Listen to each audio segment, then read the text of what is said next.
Welcome to the world of Meg's mysteries. Open the door to suspense and thrillers, ghosts and the unbelievable. Take a journey to the unknown. Let me take you along for the mysteries. Let them unfold for you. Welcome back to Meg's Mysteries. This story is called Heroes and Monsters. Antum City.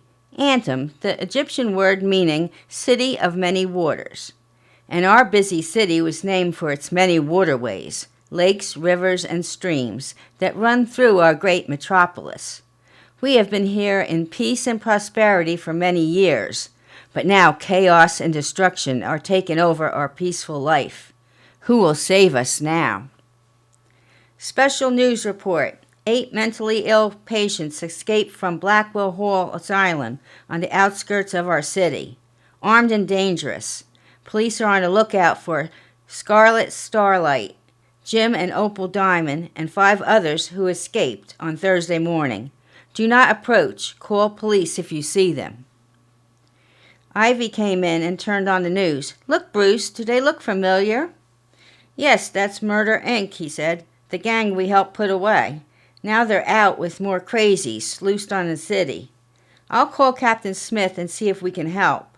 I know they're up to no good, and we have to catch them before it's too late. Just then, Captain walked in. We were just talking about you, Ivy said. He asked him, Did you see the news? Yes, Bruce tells him. We recognized their ugly faces. Pure evil. Well, the captain said, they sent me a letter. Dear Captain Smith, I'm back with my new friends to get our revenge. Until we meet again, beware, we're always near. Antum will never be the same again. Sign, Scarlet Scar and Friends, Monsters, Inc. Well, we better get started. We can work together. You know how evil they are, and now they have added more villains to their group.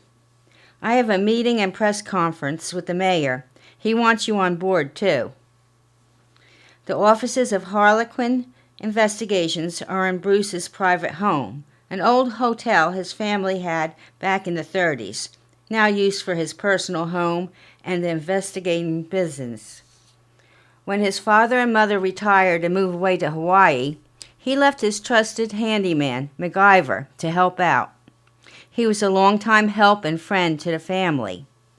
Bruce grew up with the tales of the two on special assignments, as they called them, and when he was old enough, he found out just what they were. Ivy Quinn, his partner in Harlequin Investigations, was his school friend from first grade on. She was like one of the family, and now they work together to help put bad guys away. They're unorthodox methods, but they get results and help the police when they are called in. The Harlequin Knights are on the case. MacGyver comes in the office. I just saw the news. I guess it's time to break out our special equipment. Then Jimmy White comes in, the new kid in training. He said, I saw the news too. What can I do to help? He's been working about a year with Bruce and Ivy and learned so much. He's ready for a new special assignment. Bruce remembered him coming in for his interview. Hi, I'm Jimmy Wright, here for the apprentice position in the paper. Bruce knew his family. They were a circus act, the Flying Wright Brothers. Bruce saw them as a kid many times. He loved their acrobats and juggling act. He tells Jimmy, You're hired. I knew your family. Jimmy laughed. Yeah, I learned all from them. You never know when it comes in handy. Bruce smiles and says, Oh, you can fly too? Jimmy smiles back, like a bird in the sky. Then the call came in. Captain Smith says, Bruce, they just hit the train station. 2 trains collided and many injured and 1 dead. Scarlett phoned the office taking responsibility for it all, and more to come. Now we're on. Let's get ready, Bruce says. Jimmy and Bruce and MacGyver go into the secret tunnel behind the office wall, down to the basement hidden rooms. That's where they keep the secrets of their identity and their special equipment and disguises. Ivy will meet them down there later after closing up the office. "Let's get ready," she said. "They all have special skills. We will call it superpowers. Yes, just like the comics." Bruce turns into Midnight Avenger. Ivy has her own unique powers. She can blend into nature and take on many forms. As a kid, she went hiking and she got stung by killer bees. She didn't die, but she was infected with the poison, and it gave her special powers to change into animals, big and small, and little insects. Jimmy can get into the tightest places and uses his acrobatic skills learned from his family. They all can fight and are expert in martial art. MacGyver makes all their tools that they need to fight: weapons, cars, and flying contraptions. Just like the heroes we all knew from our childhood comics. But these guys are the real thing. Taking after his father and his father's sidekick, MacGyver himself. MacGyver can make anything out of nothing. All his inventions helped save many lives in the past, and now in the future. Disguised in all black and masks and everything, now they're ready to go catch the villains who invaded their city. Look out, Monsters, Inc. Harlequin Knights are after you now. More information came in from the police. They found out other criminal patients who escaped with them, with the help of girlfriends on the outside. On a group session with their psychiatrist, Scarlett, Jim, and Opal met their other inmates. A video of the group tells it all. Dr. Wells gets the group together. "Here are new members of the group. Please tell us your names and your stories." Scarlett, covered in a black veil, says, "Well, here it is," and she takes her veil off. Her scarred face tells it all as she laughs. "I had to get my revenge, but I'm completely normal, just like the rest of you. And this is Diamond Jim, who just came along for help." Opal sits and starts laughing. "I'm with them," she says, and the other group starts laughing like the crazies they are. Hacksaw Harry, Sally Staples, their names tell it all too. Harry uses a hacksaw to kill his victims. "Such a mess," he said. And Sally's weapon of choice is a staple gun. She killed too. Both are hired killers. "Hi, I'm Bobby Boom Boom. Guess what my specialties are? And this is Crazy Eyes Clark. He's just insane." Then something happens. They hear a tapping like a tap dancer, but only see shoes coming across the room like an invisible dancer. Dr. Wells says, "Okay, Even. Go put on your clothes. It's not funny anymore." Then you see the shoes run out, and a second later, a man wrapped up in bandages, dressed in a suit and a hat, comes in with dark glasses covering his eyes. "Hello there, I'm the Invisible Man, and I'm here. I'm Ivan, and I'm just as sane as the rest of you." They all start laughing uncontrollably. "Now pull yourselves together," the doctor said. "Let's calm down now. We'll have break time. Coffee's out, but you can have a cup of tea and some cookies." That's how we all met. The next session is how they all put their escape plans together with the help of the outside. Scarlett was the brains, and they all followed her lead. She was a born leader, and they all followed her. The second session was going well, and it was break time. Opal says to the doctor, "I'll get your tea, chamomile, right?" "Oh, yes, thank you, Opal. That'll be great. 2 sugars, please." Opal gets the tea and gives it to the doctor while the other ones were talking. She drinks and suddenly falls asleep. Opal had saved her nighttime pills just to add them to the tea. Lights out for the doctor. Scarlett gets up and they all plan their escape. They all have been talking and planning. Bobby Boom Boom has his girlfriend, TNT Tina, on the outside. She'll help also with Ivan's close friend, Chameleon, they call her.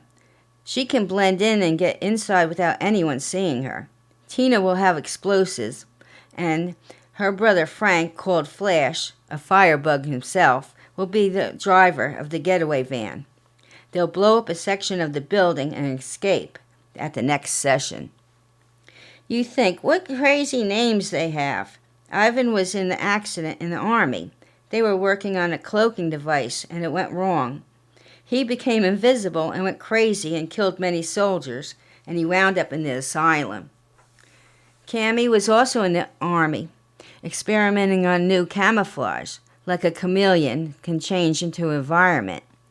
But as a science officer, she went too far and injected herself with the blood of the real chameleon. Guess what happened? She was found out and put in a brig, dishonorably discharged. Not only that, she went mad, but then she escaped using her special powers of camouflage. So she was glad to help out and become part of Monsters, Inc. Now they're all out in the city of Anthem, and that will pay the price. Hopefully the heroes can work alongside the police and get them before they do any harm to this fine city. Now more crimes are popping up all over the city. Bank job. Ivan and Diamond Jim. They never saw it coming. Ivan did his disappearing act, and Jim, with his gentleman's charm, just asked for the money, and then they left. Then a bridge crossing into the city was blown up, thanks to Boom Boom and TNT. There are also many fires started by Flash all around the city, havoc and destruction. Businesses broken into by Sally and Hacksaw Harry. A couple were held and terrorized for hours. Boy, they were on a roll. Murder and mayhem everywhere. The biggest plan was yet to come. Scarlet Scar had a plan to hit them where it hurt. They will stay low for a while and then, surprise, we're back. The mayor's ball, the big event of the season, was getting close. Bruce, Ivy, and Jimmy came close many times, but never close enough to catch them. It was like they just left, no trace, but where are they holding up? Bruce had some other helpers he called Harlequin helpers. One retired cop, Randy Robbins, Old Man Sanders, a detective that never lost a case, but was injured in a job and retired. Now he helps out when he can. And then there's Gooseneck, the snitch who hears it all and sees it all, everything in the criminal world. Someone has to see something. We know they're not done, and they're still out there. We'll not give up until they're all back inside where they belong. Well, it's almost time for the mayor's ball. Everyone is tense. It's just too quiet. Special police are on alert, bodyguards, and Bruce and his people will be there. Bruce has a feeling this is where they will attack. The whole city's wealth and the most influential people will be attending it. Just as the mayor ends his speech, the band starts to play.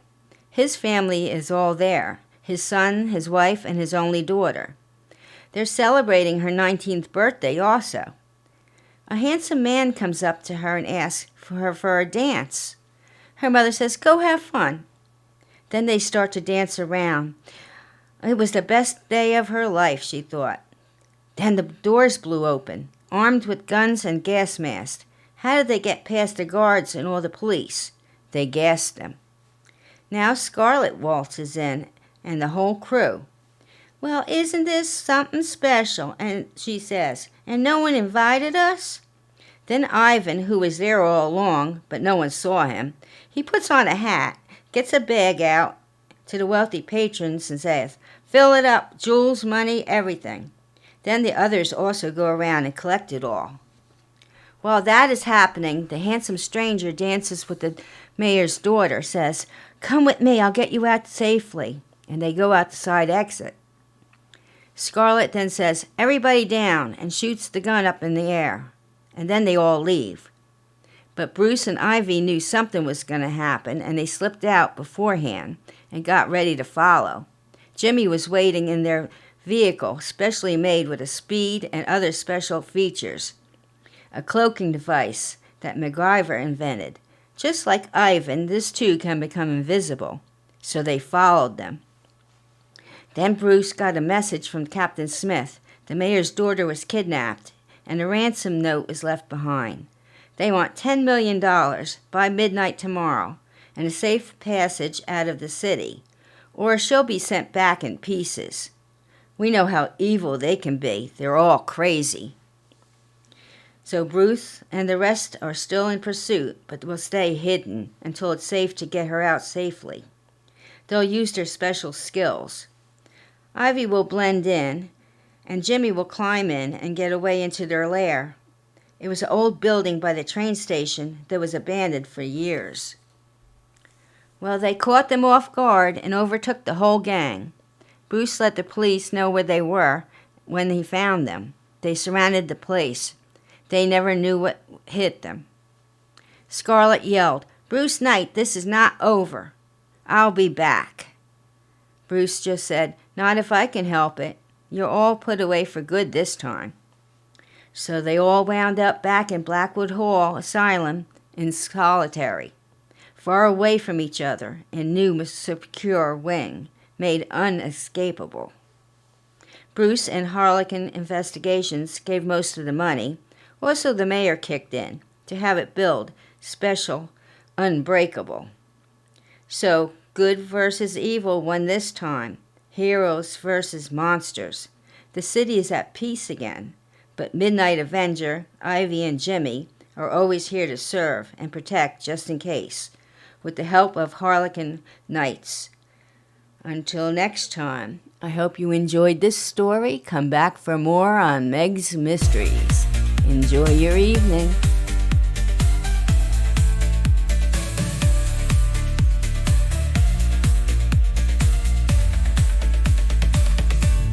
Once a week, that's where we'll meet at Meg's Mysteries. Join us if you dare.